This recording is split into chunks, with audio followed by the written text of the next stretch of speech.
Natalia Garbiras-Diaz is an assistant professor of business administration at the Harvard Business School. Originally from Colombia, she focuses on comparative politics and the political economy of development.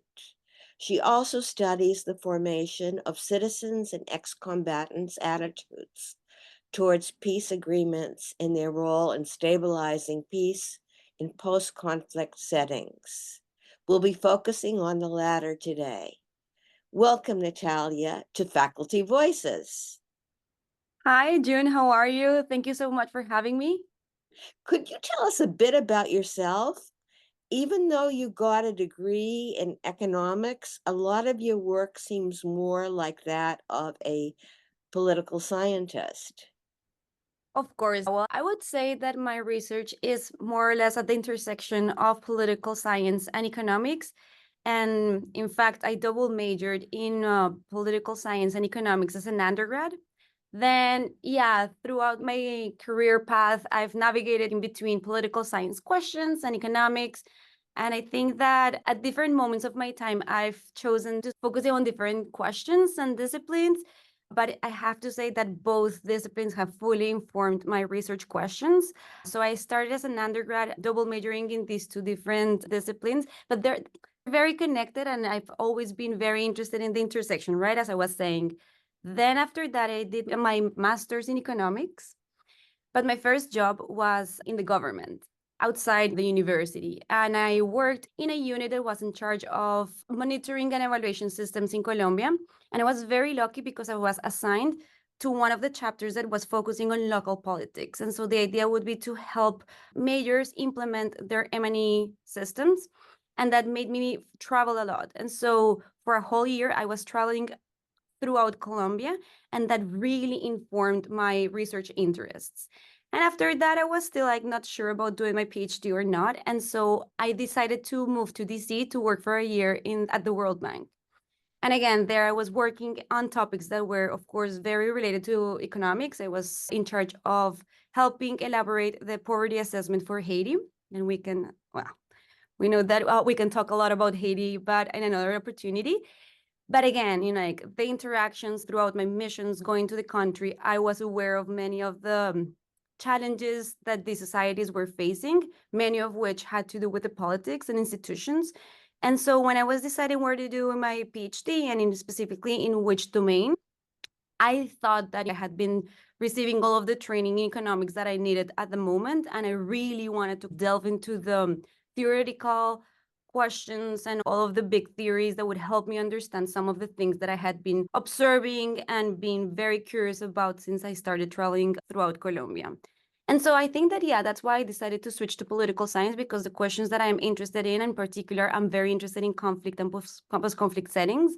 I felt that political science would give me the tools and the insights that I needed to gain to be able to develop theoretical questions and research agendas.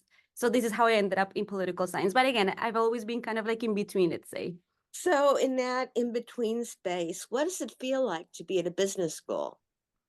This is interesting because another component that I would say characterizes my personality is that I am very multidisciplinary.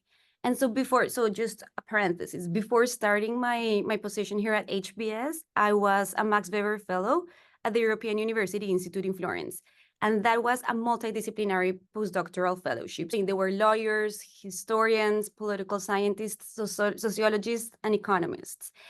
And I realized that this is where I best, thrive, let's say, So I think that it is really interesting because when you are in a multidisciplinary setting, it forces you to think about how are you going to convey your research questions, your research in general. It really enriches the environment. And so I think that it was very, very nice. And when I was deciding what to do next, of course, I was applying for full positions. I found HBS the perfect environment to continue that path. Here at HBS, in particular, I'm in a unit that is called Business, Government, and International Economy that has historians, political scientists, and economists. And so, as you can imagine, it's very stimulating talking to colleagues who have different angles in the research.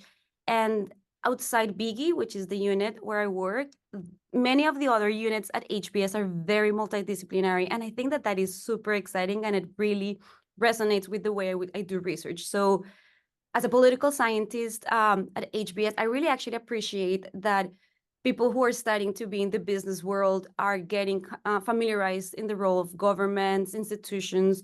And I think that it's really exciting to be able to teach these topics in a business school. Then the other thing is that I cross the river and I have the government department. So it's the best of the world. So I've been very lucky, I have to say. We joke that you need a visa to cross the river. Exactly. Well, I hope that I already been granted that visa. You began to explain how you got interested in peace processes, but could you go into that in a little bit more depth? Yeah, I think that there were two big moments in my life. The first one was when I was very young, in my teen years. I started doing something that were called missions. So I would go and spend some time, like in the more rural areas in Colombia when I was, yeah, let's say 13, 14. And I started to see more of Colombia. Until then, I had been, I mean, for the most part, living in Bogota. So I was a little bit away from like other dynamics outside Bogota. And that really informed and created some sensitivity to the realities facing many of the people who were, like outside Bogota, of course. And so, like experiencing firsthand some of the challenges that many people faced. And I'm going to explain a little bit like some of the things that I saw that really informed the questions that I studied. But in particular, one of those experiences, I went to a place they had where the reintegration of excombatants who have fought the AUC, the paramilitary groups, they were there, and some other groups. So, other people who had demobilized from armed groups, they were also part of the reintegration program. And then they were all living in a house. And when I was there, I got to talk to many of those ex-combatants. And, when you talk to people and you put faces and humans behind many of, and I repeat this many times when people ask me what is it like to work with ex-combatants, it's just like understanding the realities, understanding the challenges, understanding some of the sources, why you see some people fighting. And this, of course, this is not to say that I am not aware of some of the atrocities that are committed in the context of war. I'm also very cognizant, and precisely that's the reason why I incorporate victims. But understanding some of the reasons behind that really helped me kind of like think about like, okay, I really want to understand what are some of the contextual and institutional factors that can affect or shape those decisions, right? And so that was the first moment. And then when I started my PhD, it was in 2014. And that was at the heart of the moment where like the peace agreement, the negotiations and all that was happening. So I got very involved. Those were the years where I was starting to think about like my research questions, super exciting. So very early, I was like, okay, this is the perfect moment. So the timing was perfect. I'm like starting my PhD. I'm starting to devote some time in thinking about questions from an academic perspective. And so the combination of those two things just provided for a perfect opportunity for me to decide to continue delving into dynamics of civil conflicts and post-conflict settings to better understand how to, like avoid societies getting into these cycles of conflict and destruction. I was fascinated by a project that you did using a survey experiment in Colombia that showed that design matters to agreement effectiveness. Could you tell us a bit about that experiment and what were some of the obstacles you've encountered? What surprised you? So I think that one of the things that it is important is to understand the role that citizens play in post-conflict societies in stabilizing peace. And so I think that, okay, so what we do basically is to use survey experiments in the context of Colombia to understand how different actors play a role and form their attitudes.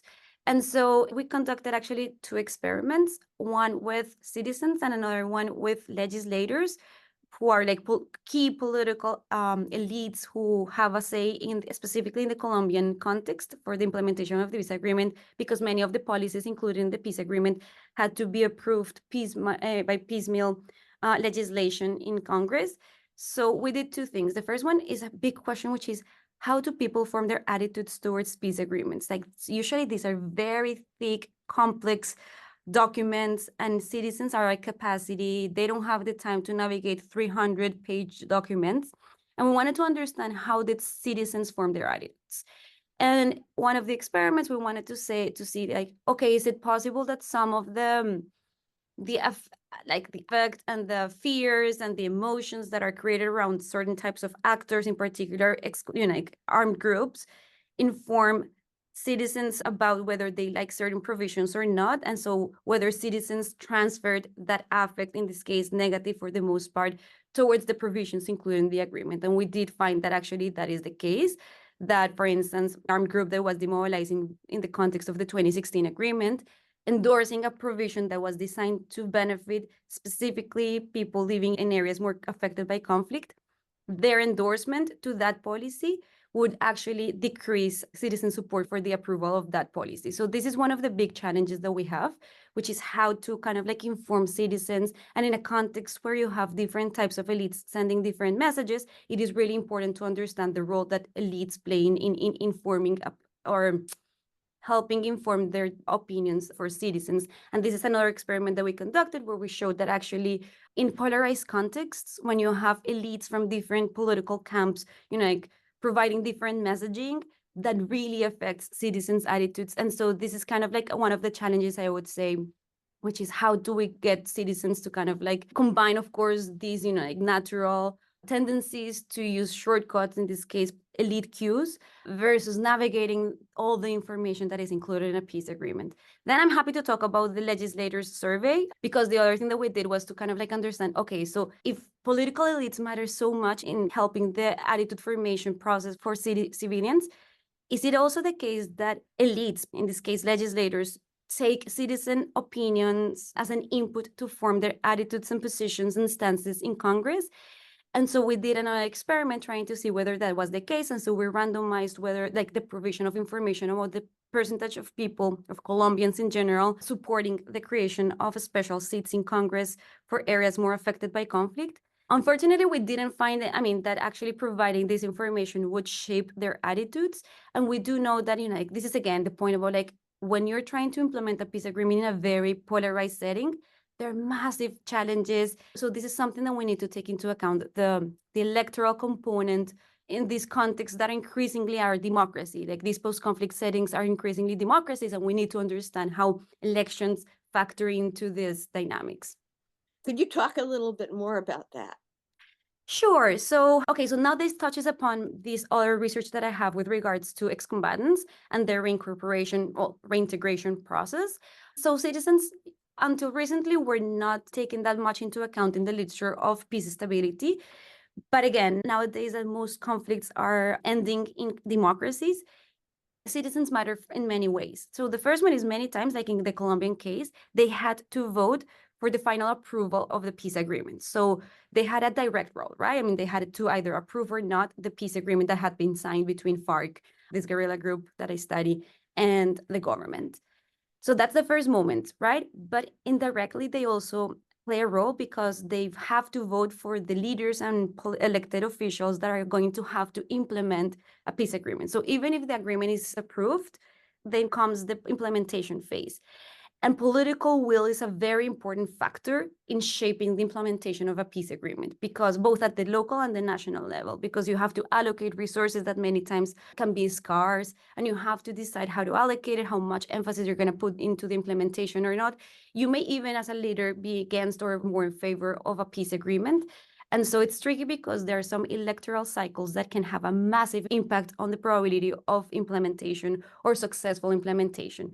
So citizens play a really important role in securing that, for instance, political actors that are in favor of the implementation of an agreement get elected, because sometimes you actually also vote for Congress people who will have to approve the legislation that implement whatever is written in the peace agreement. So citizens start to play a really important role.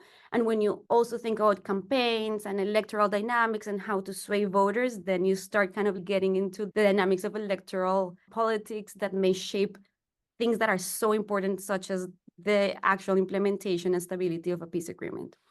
Then on the other hand, for ex-combatants, they demobilize and then they disarm in a context with a given political actor who is in office, like an incumbent, who may be super in favor of implementing a peace agreement. But if you then have a turnover to another type of leader who is maybe, let's say, less committed to the implementation of an agreement, there's a lot of uncertainty built into, or in terms of like for an ex-combatant who is demobilizing and has given up or like disarmed, how likely is it that he or she is going to receive the benefits, including the agreement, the promises, etc. And so many times there are a lot of uncertainties that can shape their decision to deepen their commitment to their reintegration process or pull them back and then make them wonder. And this is, for instance, in the context in Colombia is really important because there's still a lot of active non-state armed actors that can pose so many threats. And so spoilers are an important destabilizing force in Colombia and many other contexts.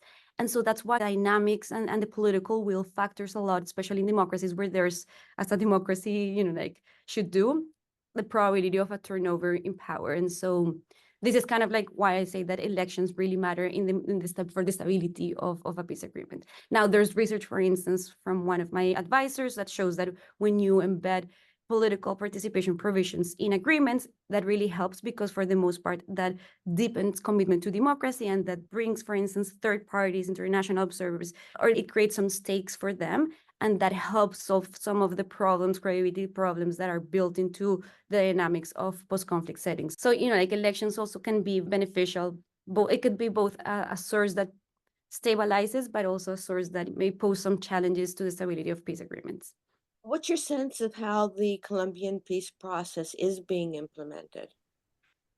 So, as I was mentioning, I think that there's been changes in government since it started being the exploratory negotiations, the actual negotiations in 2012. So, there's been a lot of political changes. I think that it's a challenge. Like the first thing that I would say is that you can write, and this peace agreement was very, very particular in the sense that it put at the heart of the agreement victims. And so, throughout the process, they really played an important role in informing the design of the peace agreement. But the implementation faces many challenges, one of which is the state capacity or the ability of the political actors to implement all of the different things that are included. So you need to secure ex-combatants such that, like they're not, once they have disarmed, you need to make sure that they are neither posing threats to the civilians who are not in arms, but also for themselves, because now that they have disarmed and you have a lot of spoilers and a lot of active criminal groups, then they are at risk, right? And so there are a lot of challenges because in Colombia, unfortunately, there's still like a lot of active non-state armed groups that pose challenges for the security, which is the bare minimum that we want to ensure. Then in terms of the political, social, and economic reintegration of ex-combatants, to deepen their commitment to their incorporation process, their reintegration process to civilian life, there are some limitations in the actual implementation. So many times you don't have a hospital nearby or school or even access to labor markets that are thriving. So like if they're not able to secure jobs because there are actually like some of the places where they demobilized may lack either a thriving economy or the types of skills that ex-combatants have may not match the productive vocation of that specific area. There's so many challenges. So I would say like there are these contextual factors. And in terms of like the implementation for political will, I do think that there's been a lot of uncertainty and you need to allocate resources. In the case of Colombia, it also coincided with a major migration, I would say crisis in the sense that there was a massive inflow of people coming from Venezuela, for instance, and that kind of like challenge because you would also need to attend and take care of the population who was coming here with a lot of needs.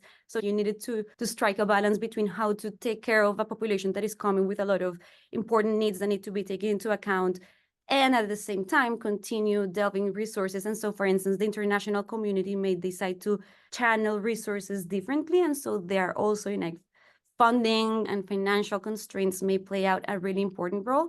So I think that the combination of these things, state capacity challenges, funding challenges, and the political will all constitute to some challenges that Colombia is still struggling with while it's trying to demobilize actors that range from a guerrilla group like the ELN, which has been more similar to FARC in the sense that it was stemming out of a political grievance, all the way to criminal organizations that were created around illegal activities. And so when you have this universe of different actors that are still active and ongoing conversations, currently the president Petro is trying to establish negotiations with these different actors.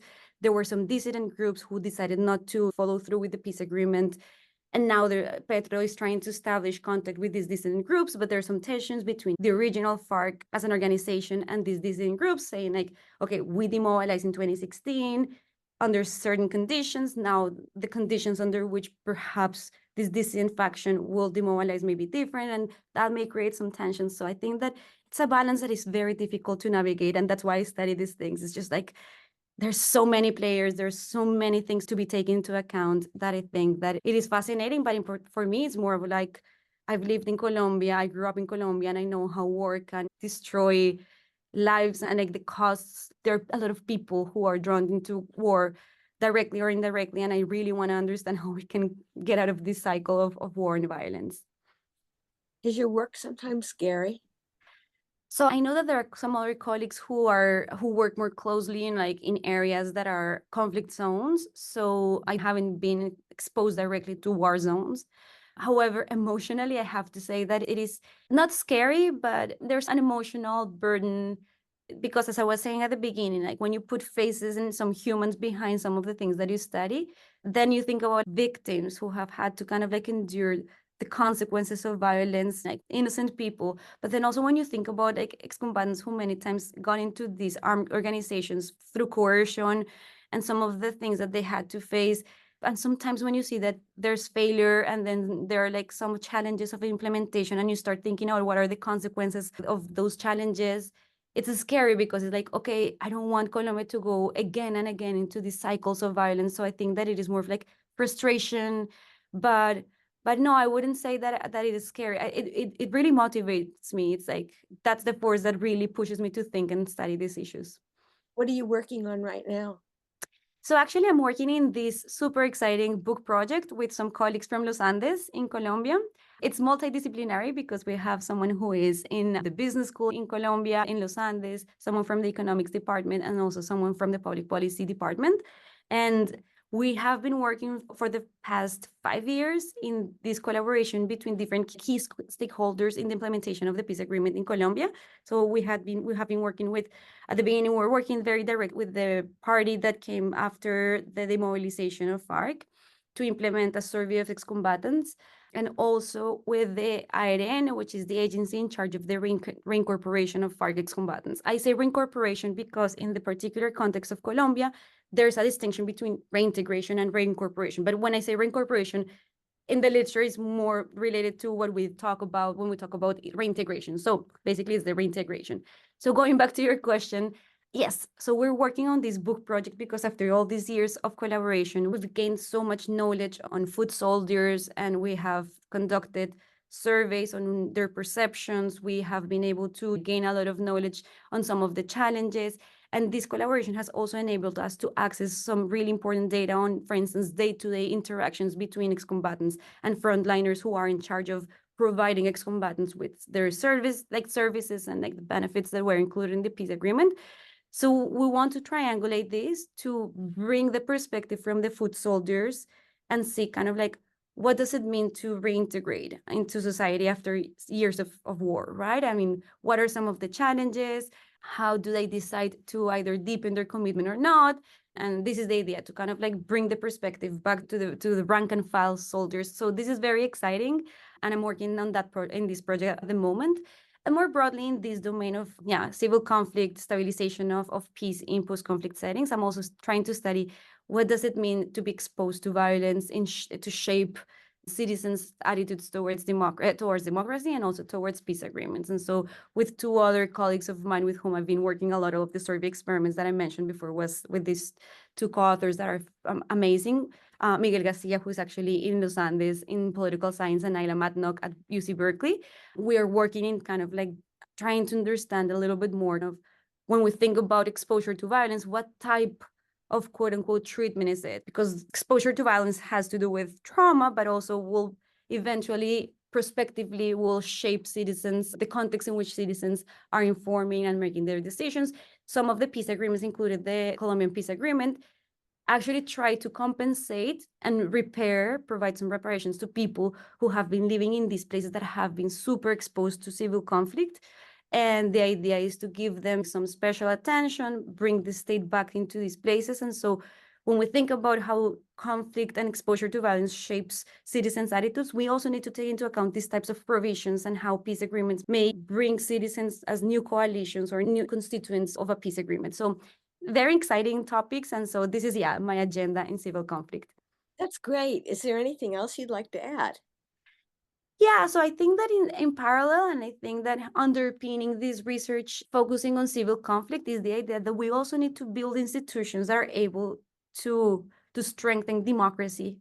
And so besides this agenda that touches upon directly on civil conflict, I also study some of the challenges facing democracies. So for instance, governance, crisis of political representation, accountability, and so I have also continued to look into how to tackle and how to address some of the challenges that democracies face, especially in the era of citizen discontent. And so, how do we solidify political parties that are responsive? And I think that this is really important because ultimately we need to have a system that is able to absorb the needs and the grievances and to work out differences through democratic ways. And for this to be able to happen, you need citizens to trust these institutions. So this is kind of like a complementary agenda that I have, but I think that it are very directly related precisely because we need to create an environment that fosters stable peace, a healthy democracy.